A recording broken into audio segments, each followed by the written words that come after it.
Okay, welcome to Pod 6. And we're doing critiques today. And it's a Cade Mila Felcher from me and a Howdy. Howdy. howdy y'all from Melanie and Rachel. Okay, so we have here, and let's see, The Voice of the Wind by Henry Fan. This is always good to have reference for the future podcast when we do art critiques. If you can bring the reference in and you can put it side by side like this, it'll help a lot, and also censor it for YouTube here. So this is perfect from Henry, and lovely work from Henry. So Henry has been in the Anatomy of Style workshop, and we were just talking earlier, Melanie and Rachel and myself, about how amazingly fast Henry has progressed in his work. It really has been astonishing, especially this one here. So every once in a while you get a milestone. And for me, this is a huge milestone for Henry. It just seemed to pop out of the blue there because I was waylaid this morning. So I saw this really just seconds ago. And this is a benchmark. So just as a little tip for everyone, when you get a benchmark artwork like this, which means it's taking your breath away, you'll know it when you see it. You go, wow, I think I've got this now. And then what might happen is five more bad artworks will come on. You go, I had it, but I lost it. It's not the way it is. Just everything fell into place. That's all. So what you want to do with these benchmark artworks is what I do. On my drawing board, I have a huge drawing board, mind you. There's me in scale. Okay. That's not me in scale. I've been working on. So there's me in scale there. So I put my benchmark artworks over here like that. And I go that. And now you can get better than that. So benchmark for me is something that stays in the corner. And it also reminds you of what was good. You can see the subtle line, the tone, everything you use is there for you to reference rather than to start from a blank page again. And then switch that on. Another benchmark artwork and switch it on. Or you could have both. Got a big enough drawing board, then you can compare them. One, two. And that'll give you a good sense that you're going forward all the time because that's not always obvious.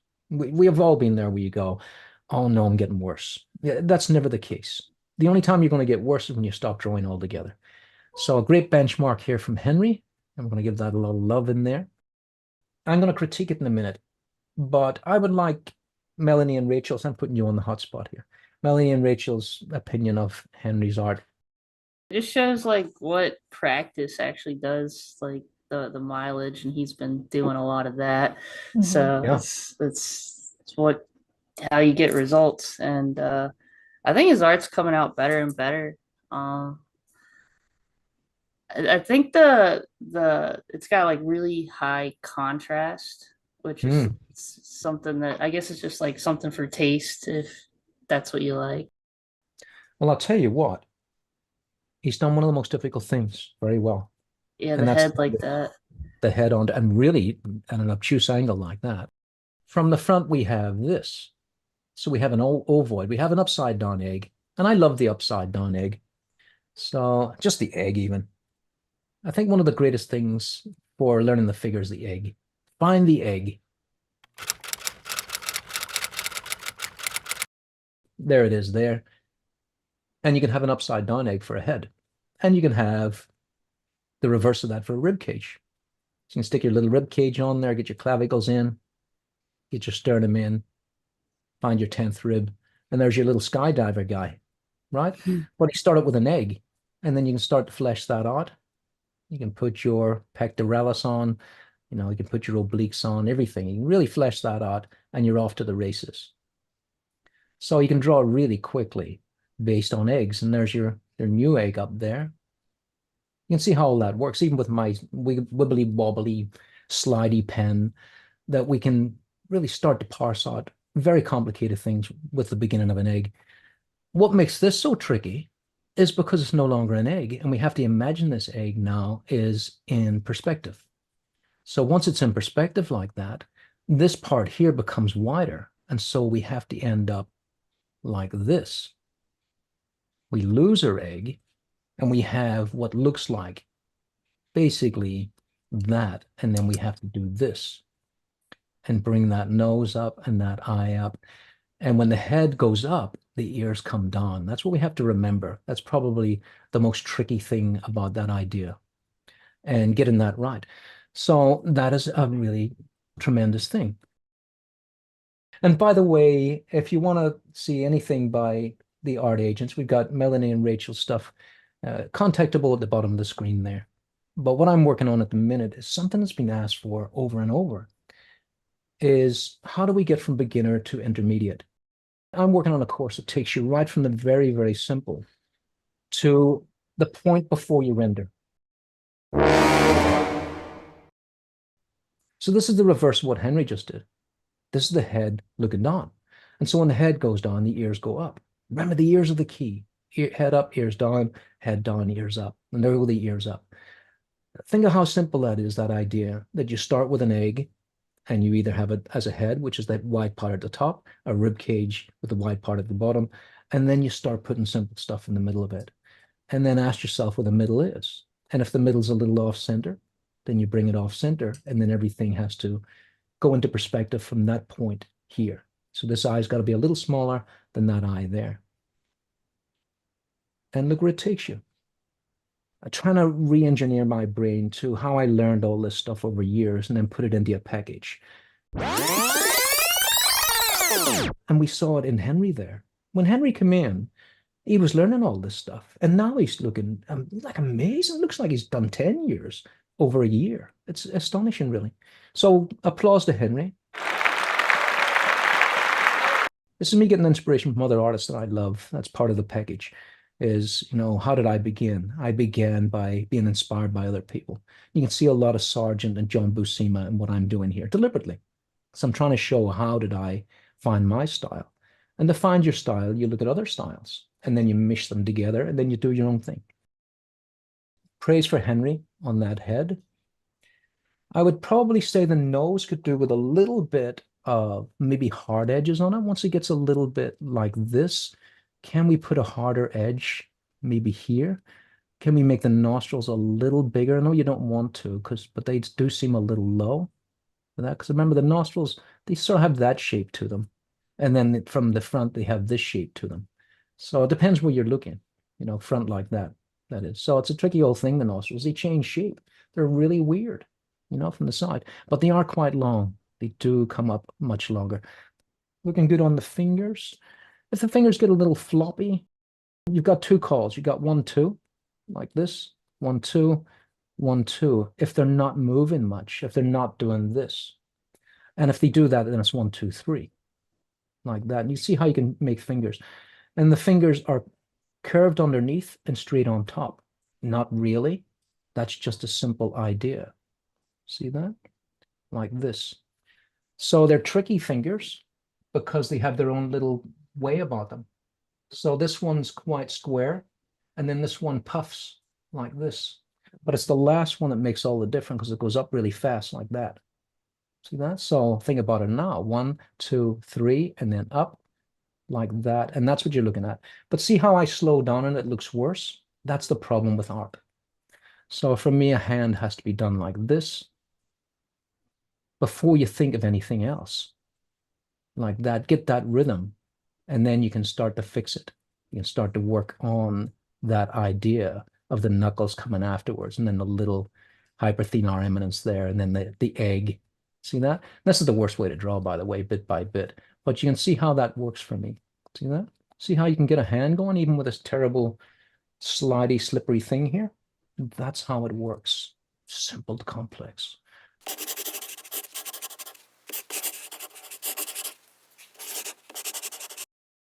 I've been doing a lot of like critiques for Proco, and I could say that about just about every single one. I try not to be too redundant, but Yeah, it's that idea, the big picture first, the biggest line first, and then you yeah, slowly get to smaller and smaller lines as you go.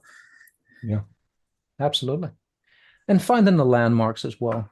When you get the landmarks in, where are they? Usually bones. So we got the epicondyles here. Once you've got those epicondyles, and always underneath, it's basically the same thing. It's just basically all triceps on the back, like this. And they come down to that little olecranon right there.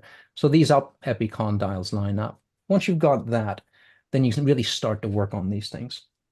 And if you can get the chance at any point when you know where the little finger is, the pinky. I'd probably say, Henry, a little smaller on that pinky, just there, just a little smaller, because it is quite a deal smaller when you look at it right here.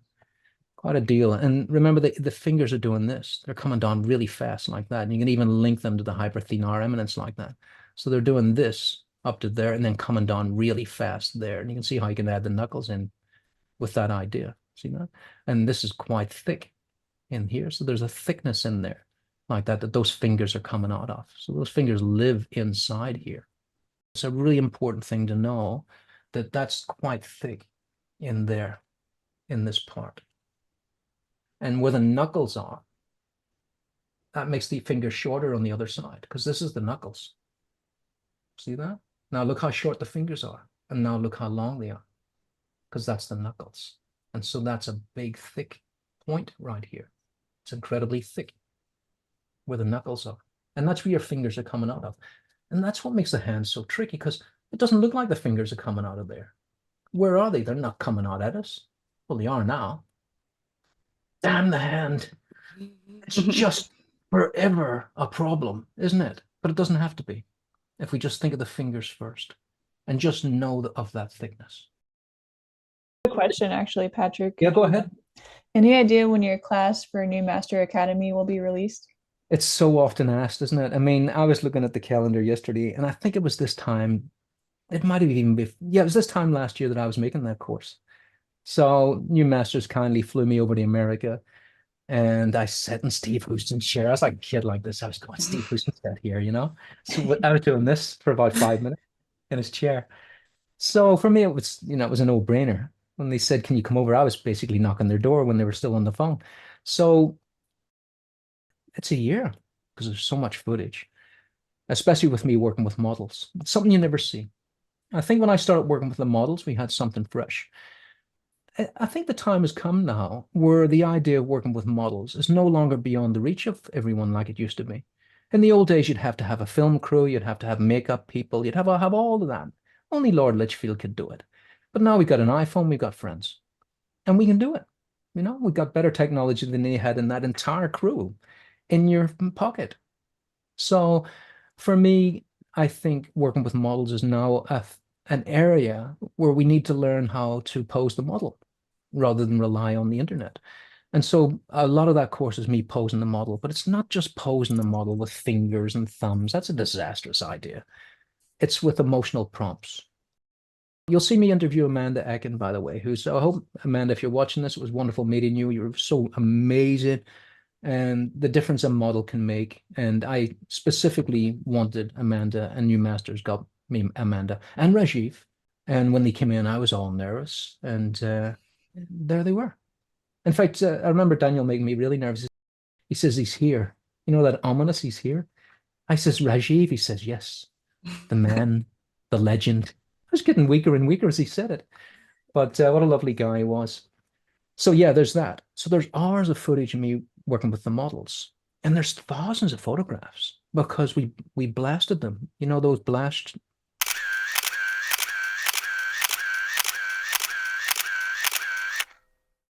You know what it's like when you get a piece of reference, you wish you could just see around the corner a little bit and understand it a bit better. You've got that opportunity. So you'll be able to draw almost in the round, like you would in a live draw class where you can walk around the model and have a look. It's amazing. So from what I hear, it's definitely coming this year. So yeah, there you go. It can't be too long. It can't be too long. But yeah, the thing I wanted to say about the ulna here is always find the ulna. Remember the ulna is this. So once you find the ulna, then you've got the sprocket. You know what's going on there. And then that'll show you where the radius is, which means the radius is over here. Okay, so these bones are crossing each other. That's what makes it so tricky. The thing with the radius is the radius is higher up, closer to the hand, that is, up this way, and the ulna is further down. So that gives you a little bit more leeway here. That gives you a nice little bit of movement where I could take that hand and move it like this, and we have that hyperthenar eminence. See that? So we have that moment there where we can start to do new things, like this. So this is the moment here in there. And this egg shape, it's so gestural. Once again, An egg. There it is there. Give it a nice big egg shape right in there. And you can continue it up onto that ulna so that it does this all the time. So you can bring that armor on. See how I can bring that armor on? Like this. And the hand can stay where it is because it's on that lever. See that? It's amazing. So once you get, if you're going to draw a hand, draw a nice hand. This is forbidden now in all my classes. Mm. That hand. Oh. Okay? That's just a rubber glove. Let's start putting some dimension into it, and let's put a carpal mass on there. At least do that. Look, it's suddenly come alive. It's alive. We changed the direction of the arm, but this will always be dead. Rest in peace there. Okay, there you go. Sorry about your little glove. Kill it. Kill the glove. Should we write that down? I love me, Mike. Kill the glove. Kill the glove. I guess like my like only real critique for Henry is I notice he like copies the photographs very closely. He seems very worried about getting it right. And it'd Yeah, be interesting to see like just experiment with drawing stuff out of your head a little bit more, and maybe you'll figure something out there. Just like yeah, how to design things in a way so it's not copying the photograph so yeah. much. You know, things you might like for Zeta, like all the proportions and everything don't look real. Try and find a direction and like what other artists you aspire to be like, and try to figure out how they design their figures and go from there maybe. That's a great point. People ask me about how can we get more fluid in art. And this is a tricky area because you have to know the stuff first, and the foundation can be really stiff. But we got to break that stiffness as soon as possible. And like you said, Rachel, I think that people are too caught up in the foundation being perfect. It doesn't have to be. The foundation is just something you keep coming back to. And you can rehone the foundation as well.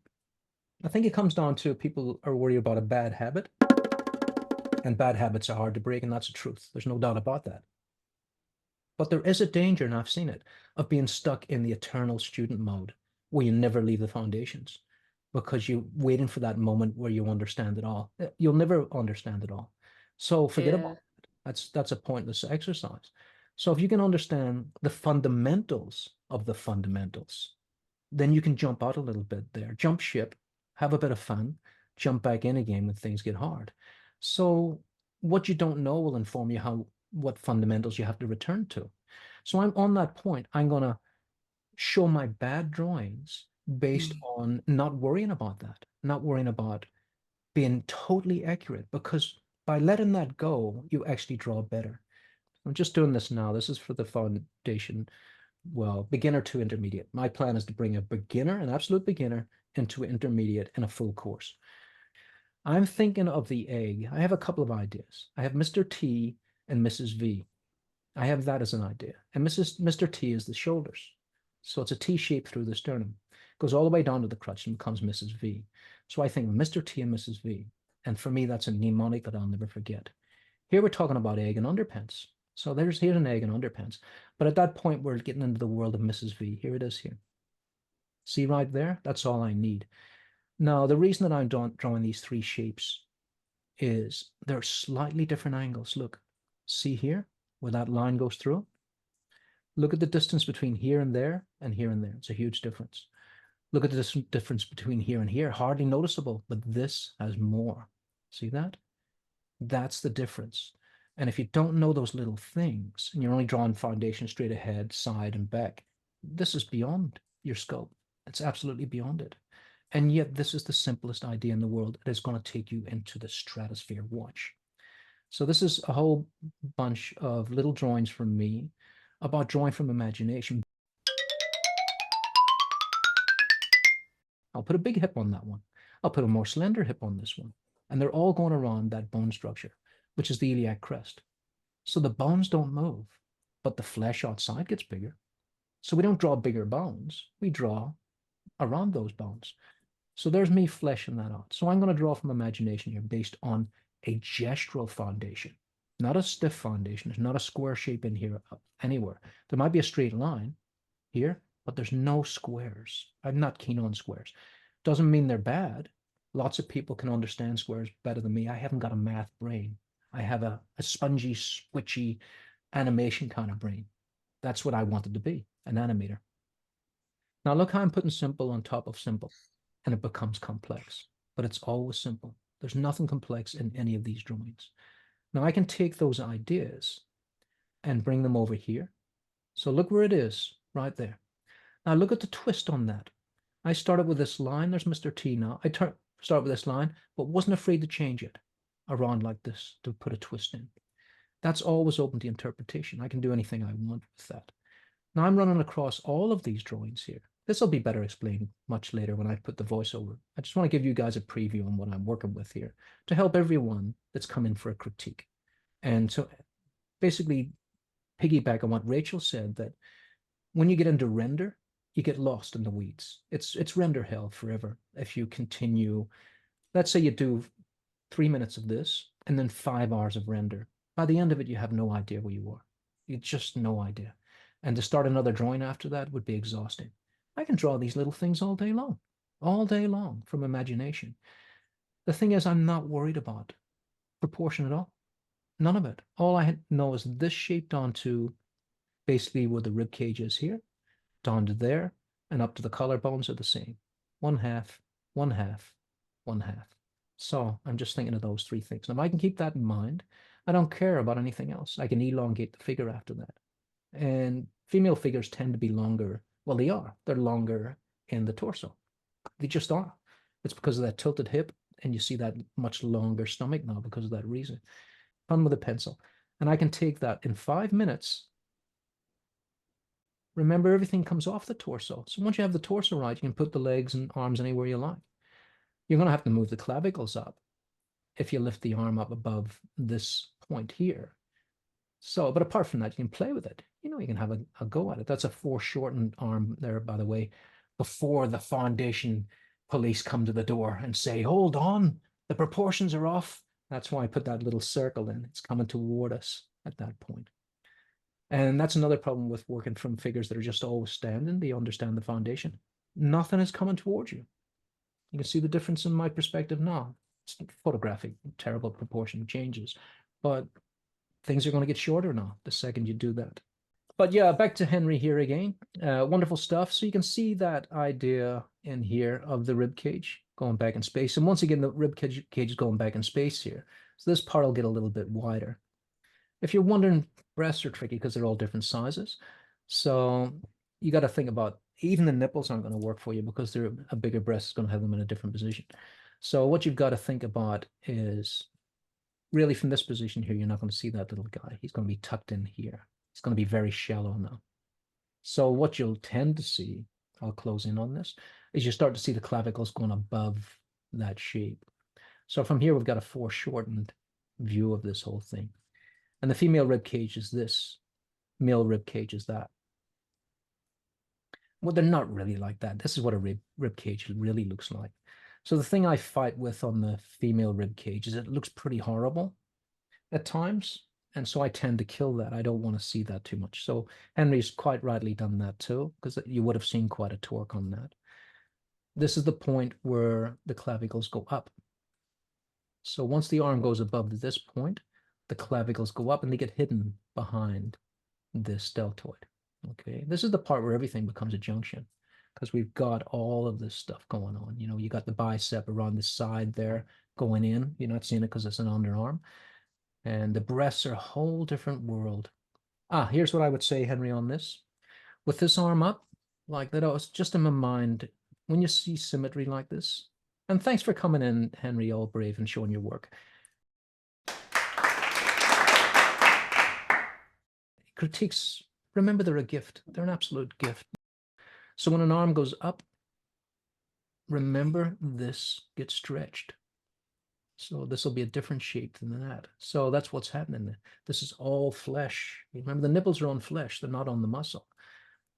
None of the breast is on the muscle. So the breasts aren't muscles. That's the thing. So when an arm goes up, make sure you stretch that nipple out a little bit.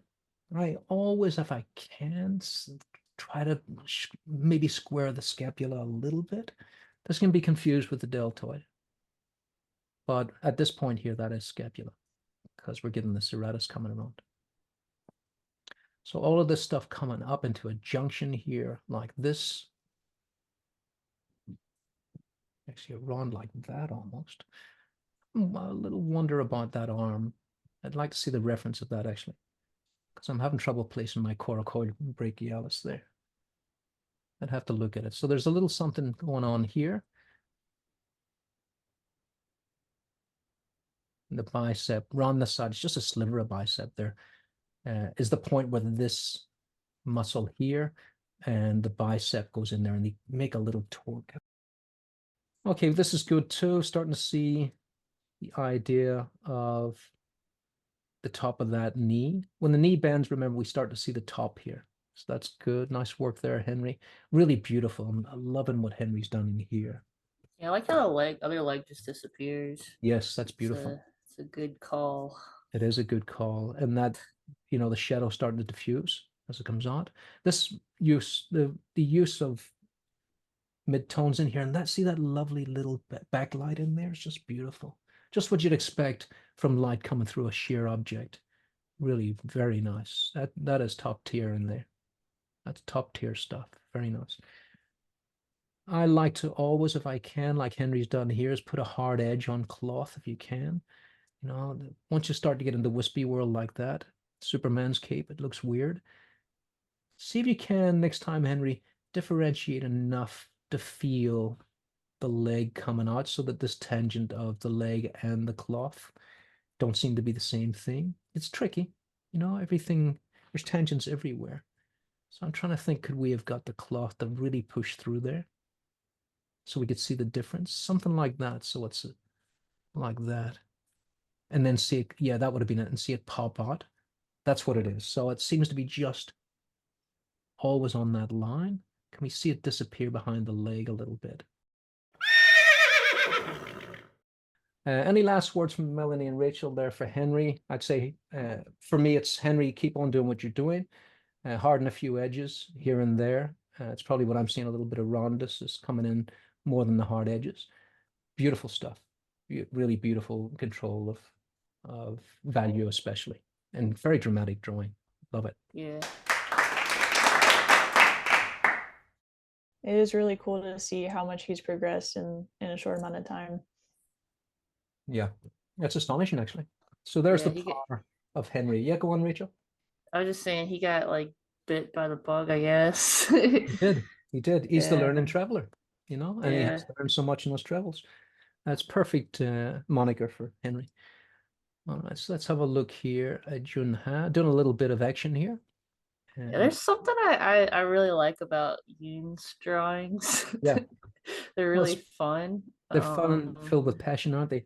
You can take that one, Yeah. Rachel. I was just saying I just like them because they're just kind of weird and fun and different.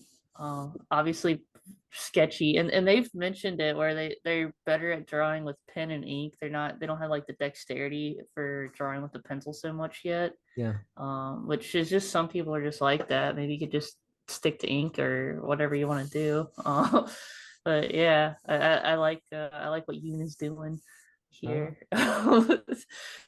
In case people wonder how we know all the artists in the world, is that we have in my Anatomy of Style, Rachel and Melanie are past students of mine and now professional artists, but we have an Anatomy of Style chat room that's attached to my mentorship course. Was it Yun that was in there and she only can work with red and black? Or am yeah. Is that right? Yeah, that was Yun. Yeah, that's a good idea, by the way, Yun. Don't worry about that. Build your colors. I'll tell you who did that. Jeffrey Jones. Jeffrey Jones was terrified of color, and he did all his professional paper check book artworks in just two colors for years, and then added another color because he was anxious, and then finally had full color art. But he was a professional artist doing two colors, and people went, "Nice style, two colors." Yeah, didn't see that coming. He was just scared of really color. don't need much for color. Not much. Three's fine. I would say maybe just studying like how planes work, like as you go around a form the values change, Yeah. Maybe that's something to look into. Yeah. Well, yeah, it's back to foundations again as well, isn't it? Yeah, I would say with Yoon, I love the style. It's scribbly, and that's what I mean about Yoon will progress because she's not frightened of the foundations and breaking away from them. Every once in a while, throw a bit of foundation into your finished drawing and have a look at what you've got. This is a lovely tricep moment here. I mean, I can really feel that hit right exactly where it should, and then the lower one still showing there. And also, I can feel the sense of, that cylinder in there. Same here. I can really feel the dimension of that coming toward us. I can feel it. Every once in a while, throw it on your drawing and see if you can really ask yourself where these forms go into. Ask yourself, where are these things in space as a cylinder form? Always ask yourself. Remember about this point here, it starts to go up, which is odd. Starts to go up basically like a slinky. And that helps a lot because it means I can throw in where those hips are tilted. I can really start to understand how that's working like this. And if that was a woman, then I could put the breasts on like this, start to really understand the push and pull of things. And from this point, the shoulders are hunched forward. So you start to get that square thing happening. So it's quite a bit of stuff going on. There's a bit of hunch coming over like that as it's coming toward us. And I can throw people off. There's a huge difference between me doing this and doing that. Yeah. Push it till it breaks. Go more crazy. yeah, that's something I like to do. I noticed, I noticed, It, Rachel, and it really works well for you. just be weird. Yeah, you Don't did it. care what people think. Yeah, you put a beautiful little drawing up this morning of kind of, and I like that world that you've invented, where the heroes are kind of teenage and maybe even a little younger, and Yeah, they're brave as hell. They're feral, aren't they? They're little feral people running around. yeah. That's what And I'm kind of going for. yeah, and I love it because there's this cute thing, but she'll kill you. There's just Yeah, a wonderful dichotomy there that I love. And it's constant tension. yeah, It's constant tension. You're going to, oh, you're nice, and to bite your hand off. That kind of yeah. just always great. And she, Yeah, that's sort of like contrast between like, you know, this things are not what they seem yes, are kind of like the theme that I've been playing with. yeah, Like kind of flipping the switch on things a little bit. yeah. That's a good term as well, flipping the switch. Now, this Yeah. is Andy here. I hope Andy, it still comes out as Andy. And Andy's done a lovely piece of work here. There's only one thing that hits me right off the top. Is this a small man? Is this a tiny person? That's the first thing I asked. Now, Melanie has some words that go with it. Melanie, was it mentioned that this is a tiny person? He Mm. did make a mention of that. It's supposed to be a giant lady. Oh, okay. Yeah, All right. he said this was supposed to be a giant fairy woman who has some Tarzan or humanoid monster slave pet. I don't know. I feel Okay. like the email they wrote is pretty Yeah, funny. it was very entertaining. It's a brilliant idea, and I love the style. The one thing I would say that if you've got a big idea like this, where this is definitely a small person, make it very clear on that because it was only the arm. It was only this arm made me ask that question, nothing else. If we took that arm out of the equation, like this, I would just assume that he's in the distance. So there wasn't for me enough clues there that this was a small person. That we need more interaction, I think, a little bit of that. And you know me, I'm the tangent killer, so I'm a little bit, ill at ease with two legs so close together as well. So for me, that leg there, I would like to see if just going around that corner a little bit more, something like that. So we have this, something like that, so that this leg and that leg are not doing the same thing like this. You could even probably take that leg out more. No, see, we got another tangent. Here's the thing with tangents is once you fix one, you get another one. So if I try to fix that like that, see now it's a tangent here, like that. So every time you do a multi-compositional piece, it's tangent hell, but you've got to work with it, and then you will get great design. The more you kill the tangents, the more you'll start to have artwork that feels holistic and everything's tumbling into place, rather than this sits here and this thing butts up against it. That's a problem with tangents.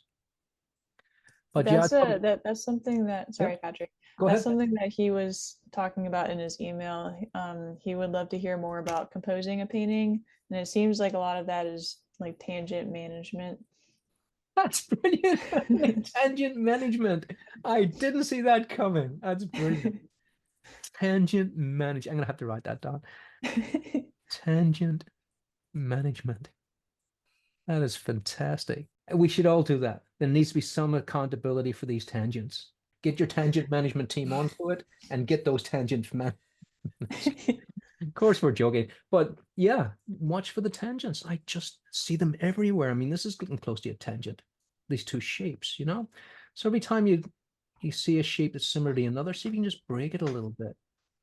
Like that feels better already. In fact, you know what would feel better? Multiplane. So if you do Yeah. that, to me, I can already see a distance. So now we've got the tree here, we've got that the giant desk, and we've got the I nearly said toy boy. That's from the 80s, isn't it? The toy, it's like a toy boy in there. But it is this. And if you can think of tangents as multiplane, one thing is in front of another, kills a tangent. And so I'm already feeling a little bit better now that we have that tree in front of that figure. Because this tree could be in the same plane as that woman there. We don't know. It's on a flat surface. It's just a 2D image. Absolutely beautiful work from Andy here. Fantastic color scheme. It's all his own. And nice anatomy, you know? And I like the way the anatomy has become, it's become stylistic. You know, it's almost based stylistically on foundations. Now we can see the hip crest here, and you can see the push out there. And it's all in there. Everything we need to know about drawing the figure. Just watch this. This feels a little bit floppy. Just be careful there. Let's get some more bone in there. Maybe do this. You know, this is the time you don't have to worry too much about creases. Creases for me are always a problem. I know they're in the art, but they can look like paper rather than flesh. So I'm very wary of them. So I might be a tangent killer and also a crease killer. When you see something like this where the shoulder becomes the breast, I'm very wary of that. So I would have to push that shoulder out and bring that breast into somewhere like this, maybe an overlap. So look for overlaps when you can. There's a close tangent here with that hair as well. It's almost touching. You can That do the same thing that you did on Henry's with the boobs should be coming up more. Their yeah, that's arm right. Yeah, is that going you up. watch the nipples. Make sure you know Yeah. that this is happening. Now you've got this arm coming up as well, so we should see a little bit of that too on that shape, like Rachel just pointed out. Not too over the top, but just be careful. Watch you don't get a stump there. If you're starting to see that, remember the egg we were talking about earlier, like that. Maybe throw another finger out. Just make sure that that's a hand. You know, really feel it, and watch for these dead streaks. That long head of the tricep in there. You will get a deltoid in there too, but see if you can get that to start shaping itself out. You know, feel that dimension. But it's a lovely piece of work. It really is lovely. And I love the shadows too. Feeling that shadow. It really gives weight to that leg. Nice. Love this zigzag nature here. It's nice. Sort of Steve Houston's Thunderbolt going on in there. Really beautiful stuff. Excellent. Okay, so let's move on. Lovely work there. Let's have a look at Ernest. Now, Ernest has been a student of mine, and that's a beautiful piece of work there. And that's what I've always emphasized in my classes, is that you don't want to be a little Patrick, a mini Patrick. So you got all these little mini Patricks running around, and it just becomes, it's be like one of Rachel's horror stories. These little things coming at you. So this is definitely not my work. It's Ernest's work.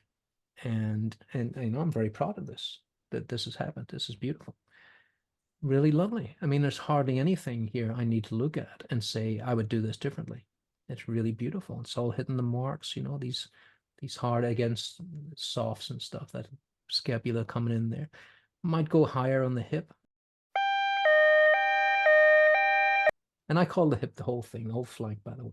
I know the hip's here for anyone that's got their thought police on this. So for me, the whole thing is the hip. That's what I'm thinking of all the time. Feeling that flank of the obliques. So I throw that hip high if I can. See what you think. Just has a feeling of a quick pinch in there. Even if it's on the model, remember that.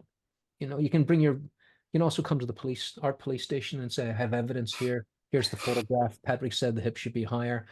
And then, the art judge would have to say, but in all fairness, we're not copying the photograph. We're redesigning the photograph. So that's what we want to do there. That's just for me. See if that helps, Ernest, if you add that in. Maybe bring that hip up a little higher. The face is just fantastic. Really beautiful stuff there. Well done from Ernest on that. Do you guys want to Yeah. say anything? I mean, I thought I immediately recognized this as like one of your students. Yeah, And I don't think like I think that's great. The only thing I personally might do is like the foot, like all the like 'cause since it's the only like limb you can't see any of the hands or the other foot. So yeah, that one foot, I feel like you could make it like a little more interesting by doing something with like one of the toes or something, yeah. or that thing that they do in like the old Renaissance statues where Oh, the yeah. middle toe is a little bit Just, longer. just Uh, splay it on. Yeah, yeah, just something yeah, like maybe a little more artsy because they're all kind of like going the same direction. I yeah. don't know, I kind of like agree. I yeah. agree. So for me, I would go big toe first. So you could push that out. You could do a Michelangelo. And what he did with the David is he started to splay the toes like this. Yeah, yeah. Push them up. It was almost like a hand then, which it's the dumb cousin of the hand. The foot is the dumb cousin of the hand. It can't do what the hand does, but it can splay its toes. It can do that. And I got critique for that once for splayed toes. Someone said it's too erotic. But yeah, I agree with Rachel there. And you can think of that as the hyperthenar eminence of the little finger, this little pad here. You can think of that for that side of the foot. In fact, I think the more you think of the foot as the dumb cousin of the hand and try and smarten it up a little bit, the better that foot's going to be. Don't fear the foot. People are frightened of feet. We got a question. Oh yeah, please, Um, questions. uh, so Pale Spider. Yes, spider. It says Be careful of I'm them. working on a fundamentals course, but when is good enough to start, if that makes sense. Now is always the time to start. Don't be scared of a drawing. Don't be scared of it. Thanks, Rachel. Yeah. It's only paper. It's only pencil. It's 30 marks on paper. Is It's all it not is. gonna hurt you. Ain't gonna hurt. I mean, look at Jonas here going great guns. Now, the way I do studies is I don't study. I just glance. So I had John Buscema book opened in the background, and I just wanted to revisit John Buscema and see how he drew. But for me to undo all of my cogs and redraw like John Buscema would have been detrimental to the drawing. And so what I did was I just used my cogs. I went, okay, there's a John Buscema. I would do it this way. And this is how I did it. So I would do it this way. And then I would look over and I go, oh, John, that was interesting how he placed the nose. I would do it this way. So that's what I'm doing here. And I think that's a great way to study because you don't become a clone that way. So basically the drawing I'm doing here is John Buscema-esque with a little glance sidewards to remember why his work looked like it did.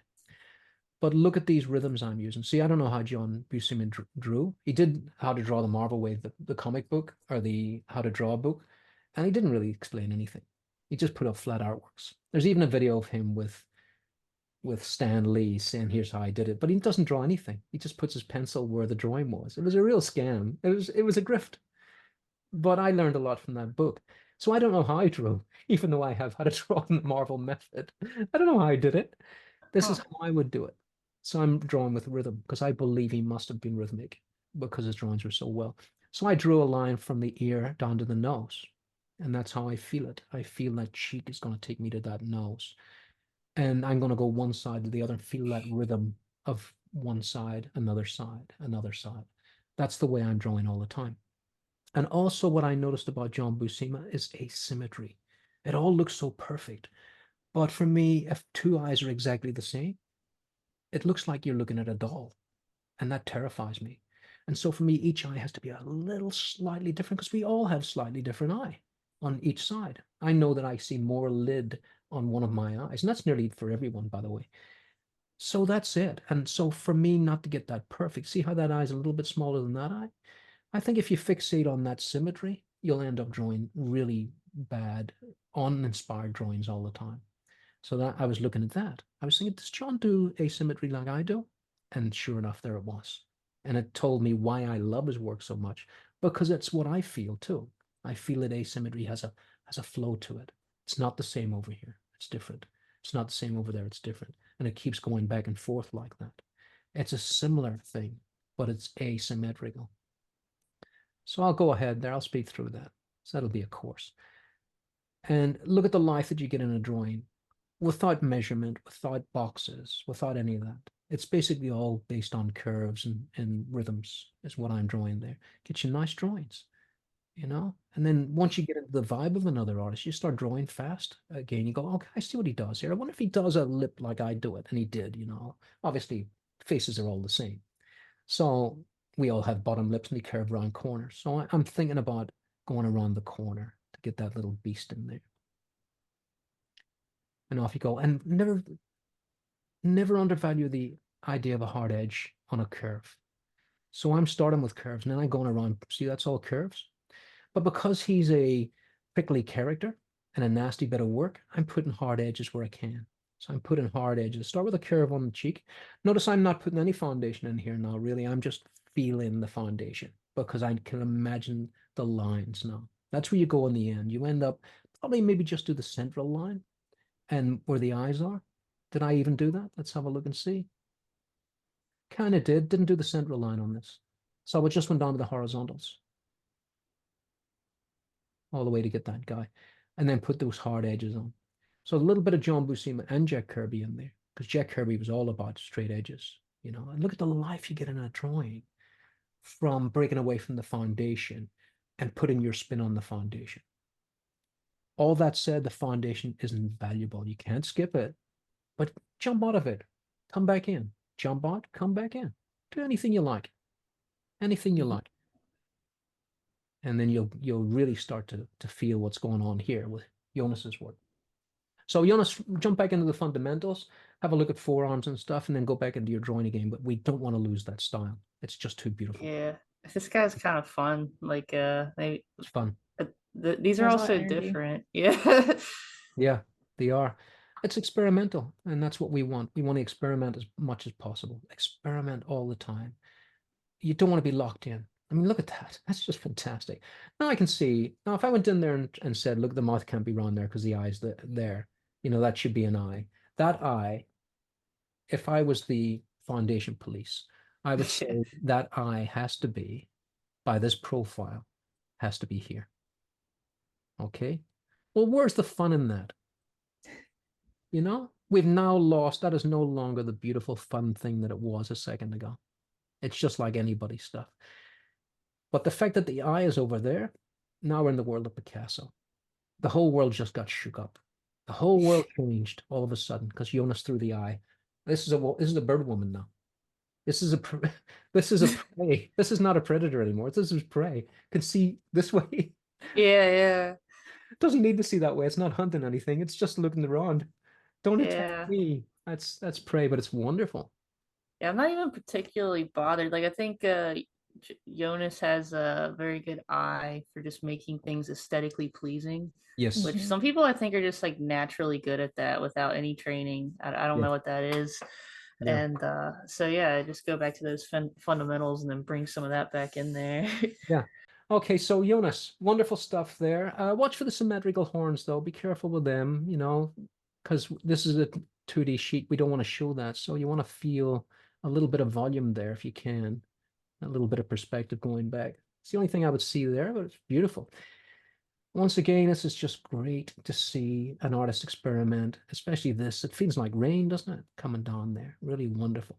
There's a lot of sci-fi artists in the 60s that did great work like this, where they just went totally abstract to the point where you'd have to find a figure in the piece. Just beautiful. I'm very conscious of time as well, and Jonas has put a lot in, so we'll go through them. Yeah, Major Melanie, you had some info on Jonas being a miniaturist. Yeah, he said that he is a 18-year-old miniature painter that Oh, loves to really? draw and paint. Oh, how Yeah. wonderful. That mini And looks really good. I've tried painting minis. I do not have the patience for it.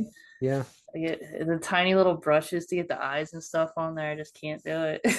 yeah. And for 18, I mean, that's brilliant. You know, that's really Yeah. amazing work. I mean, there's a star in the making. We know that. I just know that Jonas is going to be a big name in the industry. I just know it. I can't see how I could stop. It's like that Van Morrison song, Too Late to Stop Now. Some people are just stuck by the bug and there's no getting out of it.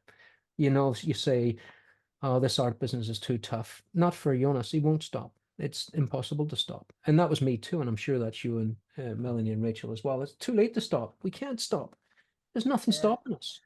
And only great stuff can come from that. Can I say what you guys are doing now in your critique world? So Yeah. Rachel and Melanie are teaching a program now. They're critiquing artworks and stuff. So let's have a look at Rebecca here. And that's beautiful. I mean, I'm really finding the flow of this. And like I say, I'm conscious of time. We're probably 10 minutes. You guys okay for another 10? Yeah, I'm good. Yeah. That's wonderful. I'd like to do this with the students' work, and right away it tells me something. Now it tells me, could we push his head forward a little bit, or could we take it back a little bit more so that he's looking at the sun? How much can we put in here and push it Looking at to that eclipse. more emotion? Yeah. Just that's all I'm looking at there. And remember the accordion that I'm talking about there. Remember that so that you can parse these things and make sure that you're constantly going back in space toward that rib cage and going inward in space toward that crutch. So be aware of that all the time. We gotta be aware of that idea going down. Okay, because this is a stretchy part.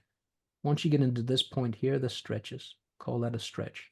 Okay, and then everything below that is basically solid now. This is solid. The legs are going to come off it. Of course, you got your leg coming off. You can put your leg off here. You can take that idea and then put your leg down here, squash that gluteus and go back like this. But basically, this is solid. Better do a different one for that. So solid, and this is squishy. And it gives you this radiation. Let me, instead of that slippery pen, let's go back into something from this side that we had earlier. On about here.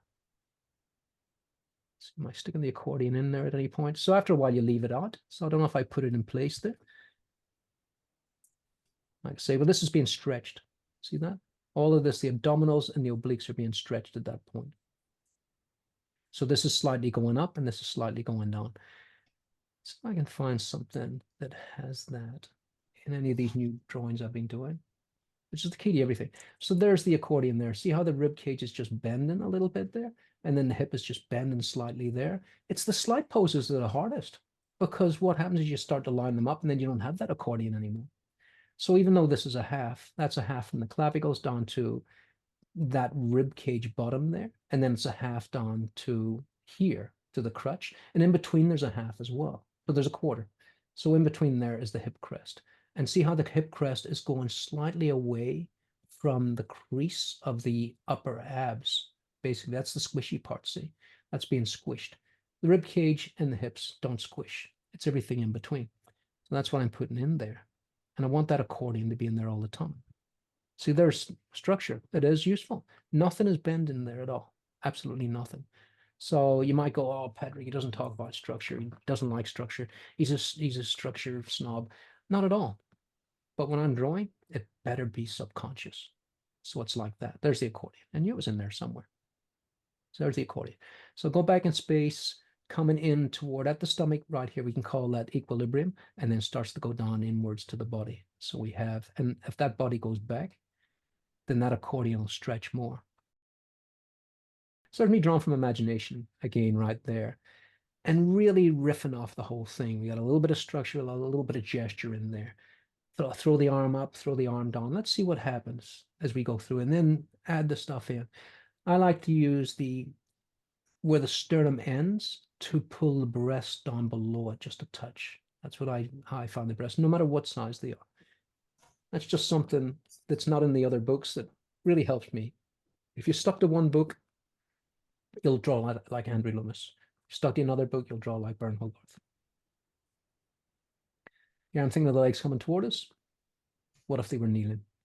All of these little thought experiments. There it all is in shorthand. This is a 3/4 view, so that eye's going back in perspective.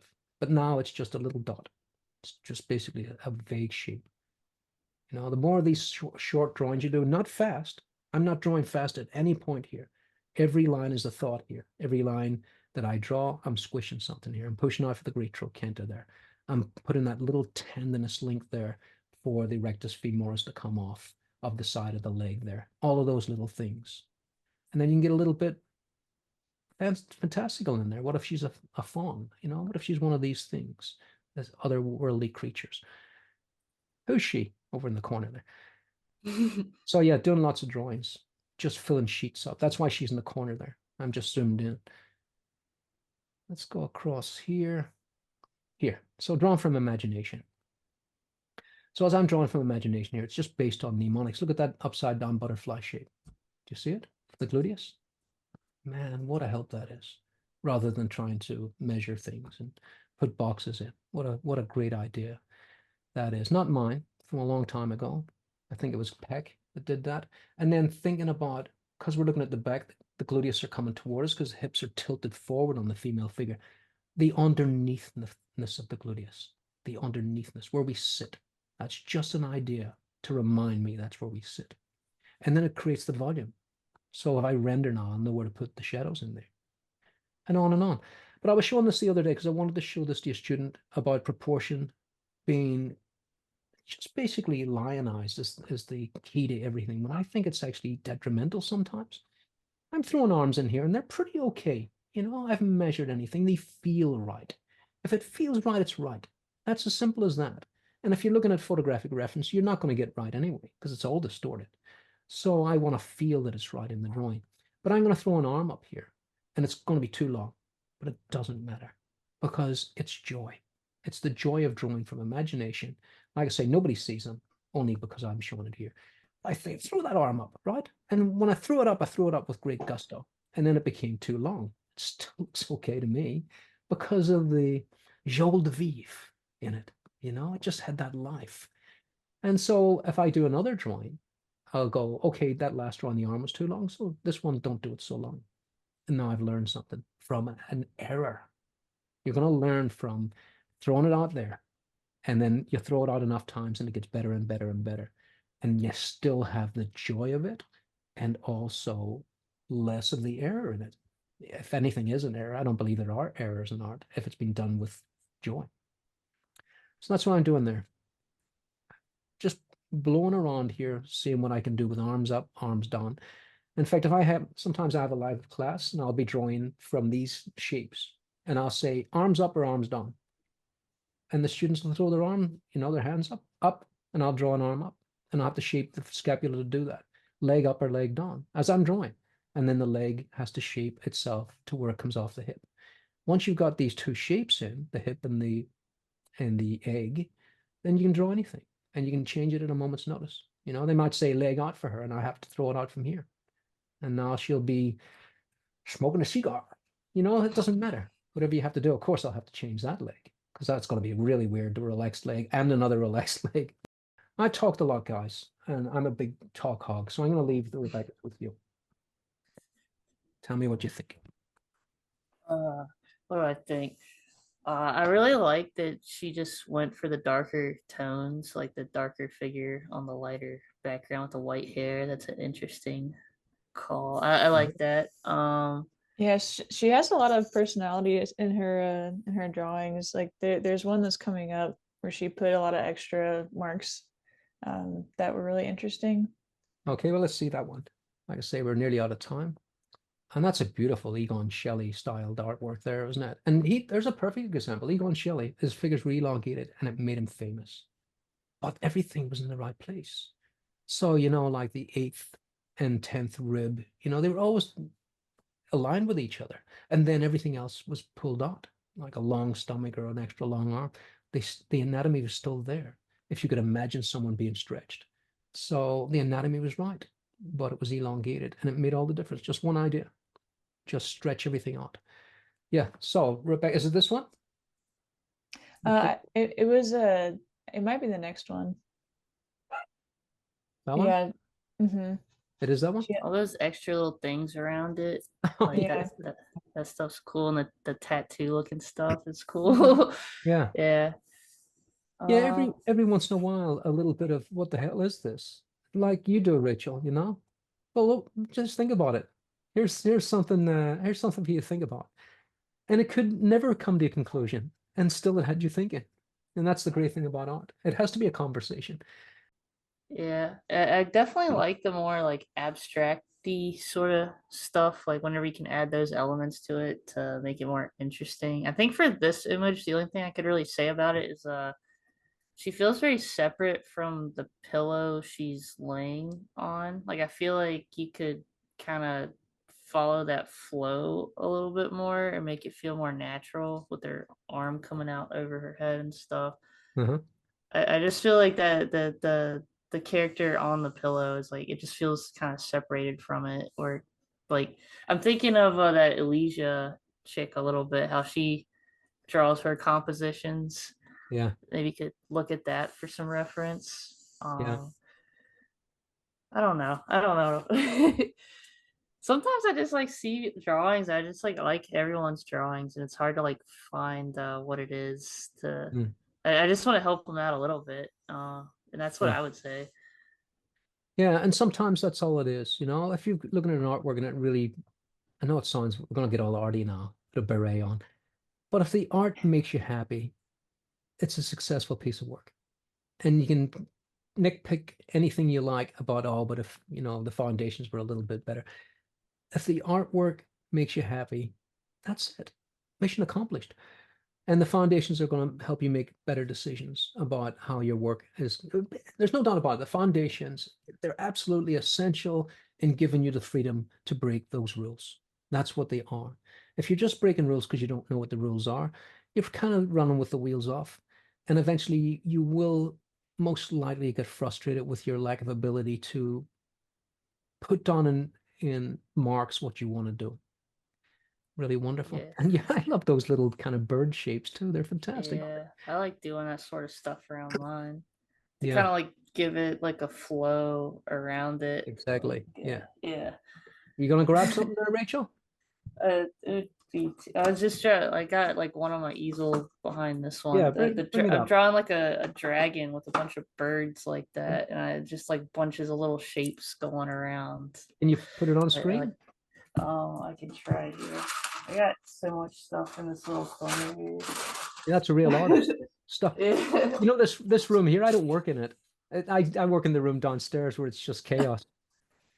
Artist chaos is what we need with Let's a see little if bit of the tidy up. camera. I don't even know if it'll pick it up. I haven't done much. Let's see here Oh yeah. for Oh, the the dragon on color the. yet. Yeah, that's beautiful. Yeah, but all the little birds and stuff, I'm kind of thinking like that, and I'm gonna put more and more little details in there, just stuff, Yeah, feathers and stuff flying off of him and leaves off of the tree that he's yeah, like balancing on. that's beautiful. Yeah, Um, compose. That's a yeah, great point, Rachel. Compose the environment around the figure. It's lost in so many artists. And was that an extra long dragon tail?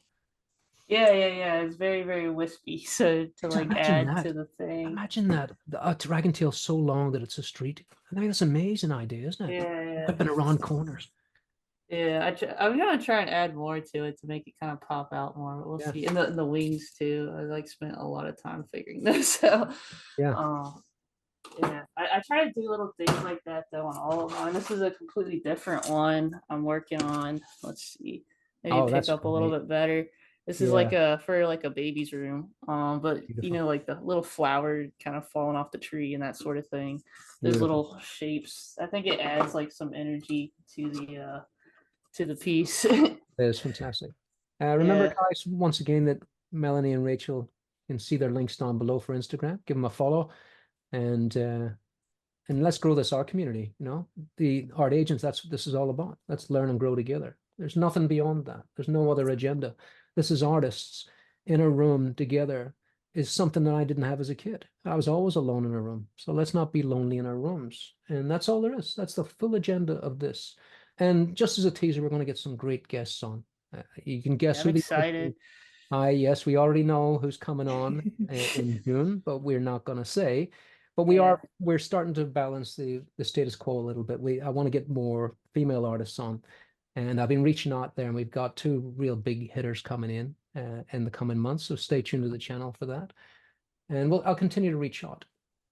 talking to Steve Houston was crazy. That's just like one of those things where it's just crazy that I got to It do is that. it is crazy. It is crazy.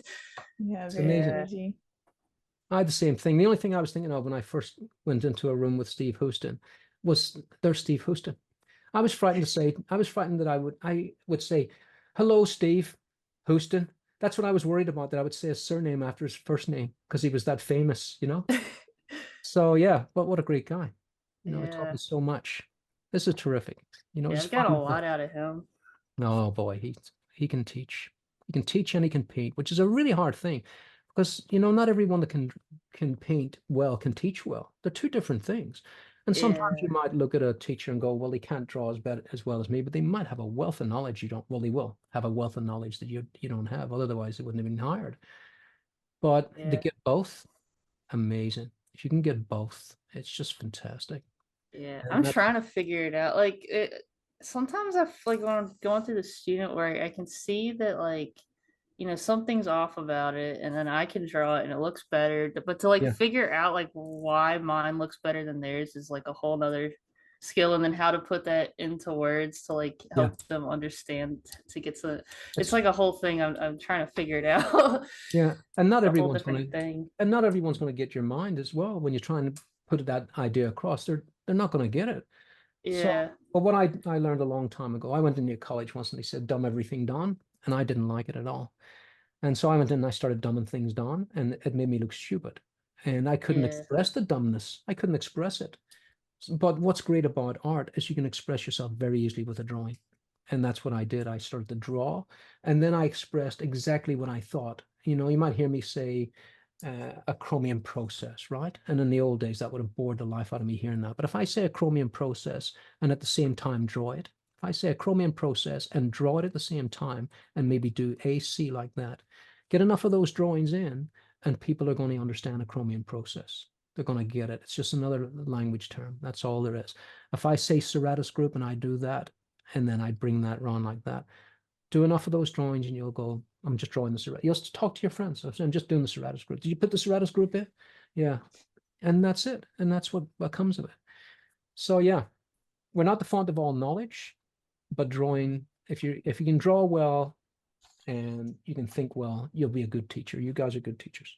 We need more of them. There's not enough teachers out there. Not enough good ones anyway. This is wonderful, isn't it? Look at that face. It's beautiful. Just Yeah, one. I opened this one up. I was like, whoa. It is well. Okay. It is well. I want to say something every once in a while when you look at a piece like this, you do see right away something that I think it would benefit from. And what I think it would benefit from is to take away that tubular nature of the arm by just adding front and back a bit. So deltoid is king, so we need to pop that. No matter what you see in the Sargent piece, by the way, if Sargent did a pipe like that, then ask yourself, demystify the greats, by the way. You know, they're working fast. Maybe he didn't do it that time, but I would imagine that we would see a little bit of that push in there. I'm just putting the tail on it, but basically it lands in there, the long head of the tricep, comes down and comes down to a sharp here. If we did that and we also had a feeling of the bicep here and the brachioradialis maybe bending a little bit here. If we had that, then I could feel that shape a little more and feel that shape going away a little more. And also remember how I showed earlier that we have the ulna. You can always find the little pinky finger end here and find the ulna and throw it back to that bone. That means you can always put the flexors underneath like this. So you have a bit of structure and you have a little bit of gesture. Now look at the flow of this now. See that?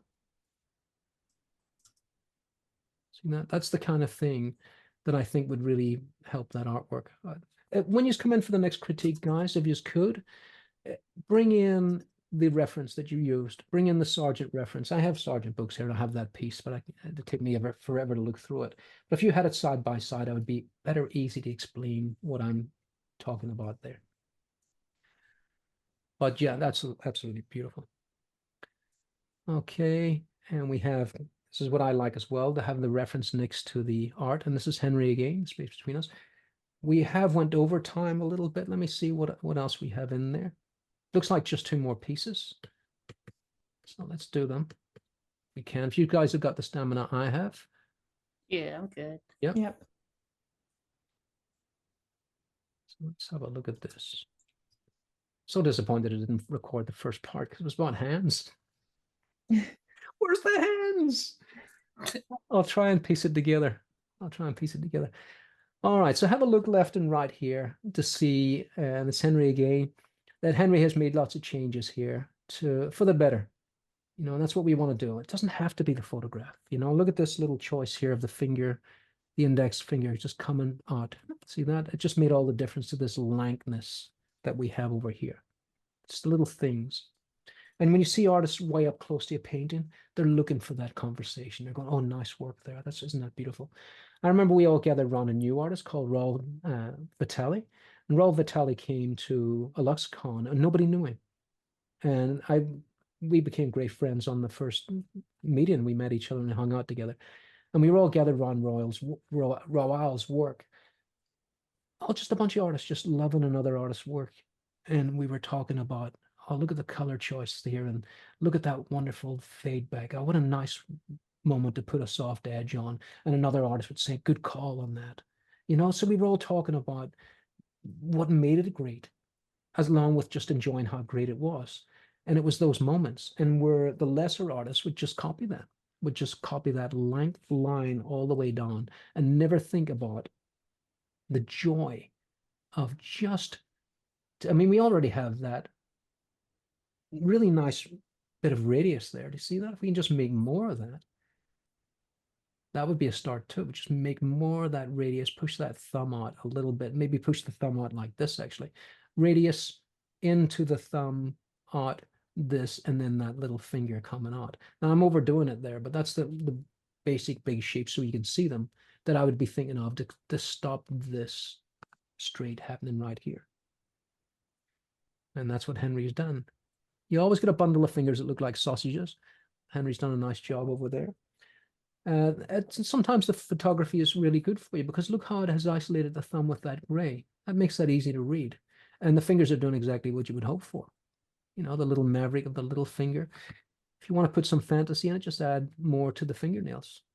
A little bit more to the fingernails each time. You've got everything you need there for a witchy poo. Thumb's different because it comes out as a different angle. Remember these highs and lows, that medial epicondyle there. The other one's here, but the brachioradialis is going higher. But we always get that very sharp in there. And if we can get that nice and sharp in there, remember this is the gestural, there's a pronator teres in here. You can think of this as radialis, like I often do. It's basically these are radialis muscles, pronator teres coming in like this. Creates that lovely little V in the middle, right in there, bicipital aponeurosa. Bicipital aponeurosa. But it's this high and low always we're looking for. High and low. Even when it turns around to be the deltoid, we're still getting a low here on the tricep there. So this is all bicep coming through into that point. Bicep and brachior or brachialis. A lot of stuff to be talking about there, but it's all in there for us to explore. The one thing I would say, if we get binary stuff like this, is try and make less of it. So for me, that would have to be that and just this, possibly. The crest of the hip is very obvious, isn't it? There's your sartorius coming around. Navel, look for your navel if you get lost. And it'll get you back on track. Then you can go across from this crest, and you can always see the other side of the crest there. Not always, by the way, because the lower abdominals cross over it. So we're just seeing around the corner there.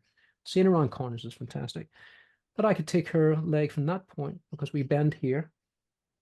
Be aware of where we bend here. So I could take that leg at that bend and push it right out like that and make a new artwork out of this.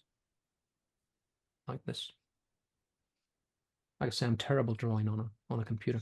But I could do that and the world is right. It can be done because we know where the leg bends. It doesn't bend here. It bends 3 fingers down, or as I like to think of it, a 1970s belt.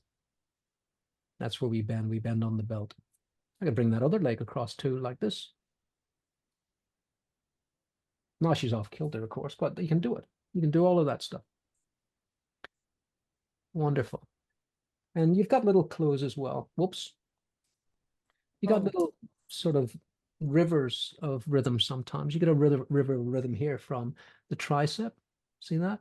Down to the common tendon, and then through to the brachioradialis like that. See that sort of Z shape? Like that? That's really common. to see that, and it's beautiful, and it helps you parse out where this common tendon attaches to that ulna like this, and then everything else is your extensors. There's your ulna again. There's your little break. There's the little Renaissance egg, and you're off. That's actually a really nice Renaissance hand there. It's really doing a lot of stuff. Like the foot we talked about, Michelangelo's foot, Rachel, from earlier, where he splays all the toes away from the big toe. Mm-hmm. So for me, I would probably, the only thing I would probably do is bring this forward a little bit so these guys can live together. No, don't like it. Looks like the glove. So yeah, I'll go with that and maybe make more of the thumb. Yeah, make more of the thumb would be the thing. And always make more of the radius if you can. Push this out a little bit there. Like that, and that'll take us down to this egg. So I'm going to end the podcast with this idea.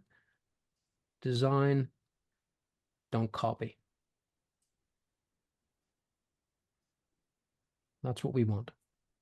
We want that. If our art's going to stand out from the crowd, we want to be able to design, don't copy it, and start to look for those rhythms and all right, so I'm going to end it there. And if there's any, there was one more artwork I wanted to say here from Andy. Again, lovely, beautiful, feels like Burn Hogarth, muscle interaction and wedge and forms, really beautiful. Lovely, lovely stuff. And that's quite a feat there to turn that hand around here. Very nice.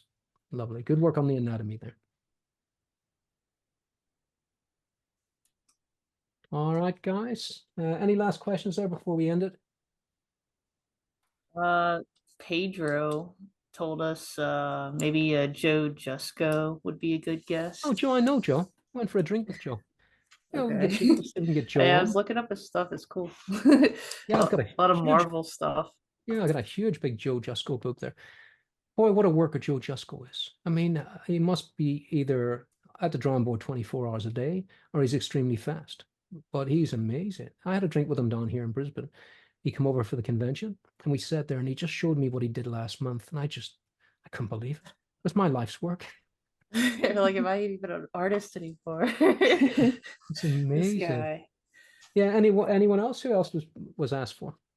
I think we covered most everything else Yeah. as far as I can tell. Yeah. See if we can get the whoever's watching there to throw down their artist wish list. See if anyone can just throw an artist in there. And I'll put apart a from, list down. if there isn't any of that, we could end it now. Any last questions we missed on the going up the while I was talking my head off? There were like some people that are like, I guess they're a little bit older, over 40 years old, trying to get into drawing. Babies. Babies. Yeah. I was just gonna see if you had anything to say about that. Yeah, life Yeah. begins at 60. Oh, okay. 60 is the new 40. 40's a baby. Yeah. Run marathons when I was 40. It's 40. It's nothing. You can basically, my advice is this. If you've got the passion for it and you've got an hour a day to draw, doesn't matter what age you are, you're gonna thrive. And here's the good thing about, let's say I don't believe in that being an older person. I don't believe in anybody being an older person. Let's say you've got the passion for it and you didn't do it as a student in college and you didn't go through that whole thing, right? You can take a year to really get into this and you'll come out the other end of it with something to say, and it'll be something really good. So we've all hopefully got a year left to be the artist we always wanted to be. So it doesn't matter what age you are, as long as you've got a year left. And let's just say you don't make it to the end of the year. Go, that was really fun. That was really fun. What a way to go. So it's never too late. Just get in there and draw. And probably the best tip, I give it to everyone, and not everyone wants to hear it, is get yourself a charcoal pencil with a long tip on it and newsprint. And don't be afraid to draw lots of drawings and throw them over your shoulder. That's the fastest way to learn. A moleskin sketchbook that costs you $10 and you want to do a perfect drawing on every page, you'll need 1,000 years to fill that because you'll be so anxious. Get your newsprint, get your charcoal, and start making some dirty marks. You saw me do it up there. Get your clangers out. You saw me on the Proco channel doing the clangers. If you haven't, go and check that out, where I draw badly and enjoy every minute of it. And you have to get your clangers on. Get those drawings. Tell yourself I'm going to do a bad drawing, and you'll immediately do a better drawing. Tell yourself you're going to do a good drawing, and you can may as well throw the wheels off your cart now. That's my advice. Am I too tough? I went back to 19th. I went back to 30-year-old Patrick teacher. I was dead tough, you know. I used to throw erasers at people and stuff. Oh, why? Dude, going like that. I thought it was Whoa. funny. I thought it was funny. I know, look at you. I thought it was funny too. Yeah. It wasn't that. It was what they used to bring in plastic erasers. I said, "What's this? Do we eat this?" You know, that kind of stuff, because we don't use them. Yeah. Is And this food? I'd try and get the waste paper basket with it, see if I can get it in the waste paper basket. Used to upset a couple of people. So yeah, I don't do that anymore. I don't do Yeah. that. I just quietly say, yeah, not usually a plastic eraser. It might come in useful later if you just put it in your box there and we never look at it again. But I used one the other day. It was really good for just a straight, sharp line. So yeah, you can draw with anything you like. In fact, the old masters used to use bread instead of a kneadable eraser because there was no such thing. They used to use bread. Bread? Yeah, Oh, really? that was their kneadable eraser. Yeah, Whoa. you can do anything. Bruh. I I know. didn't know it was I have some possible. experimentation to do. Well, it just shows you, we're going, oh, Michelangelo, they must have had the best models, the best stuff. They had nothing. They had nothing Yeah. compared to what we have, you know?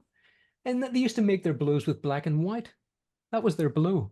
So they put it next to a color and it would look bluish. That's the only blue they had way at the very beginning when blue was, the cost of gold to get a proper blue from the ocean. It was the cost of gold. To go and mine it. There was a couple of times in history when some paints were worth more than gold. That's how much they cost. So the only people that had blue in their portraits were princes and kings because they had to supply the artist with the blue powder. So there you go. Look at us with all the blues we want: Yeah. cerulean, magnesium, phthalocyan. Look at us. We're just rituals. Just don't care. And Yeah. some of that's a Take it for problem. granted. Take it for granted, but some of Yeah. that's a problem because you got too many blues now, and now everything's out of control. So there's always a caveat. All right, Rachel and Melanie, thanks for joining me again. If you just want to hang around for a second, we'll say goodbye now. So it's Launcher from me and from the Virginians. See y'all See next y'all time. later.